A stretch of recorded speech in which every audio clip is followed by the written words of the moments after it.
زي ما انتوا شايفين طبعا الزمالك قدام مباراة بيراميدز والنصر، شايفين لعيب بيراميدز ضرب ازاي اللعيب بتاع النصر. المفروض ده يبقى زي ده، المفروض طرد المفروض فيها، لكن الحكم طبعا ما عملش أي ولا خد أي إجراءات. وده يدل على إن في التحكيم بيبقى فيه فرق بيبقى ليها تحكيم بطريقة معينة، وفي اختلاف في طريقة التحكيم موجودة واضحة، رغم إن المفروض إن القرار دي يكون طرد. ودي المباراة دي في مباراة كأس مصر،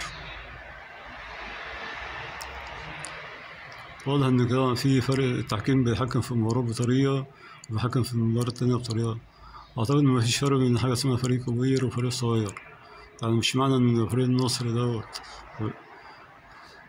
ما اتاخدش حقه ويتعبر يقول لك إن فريق بيراميدز من الفرق الكبيرة.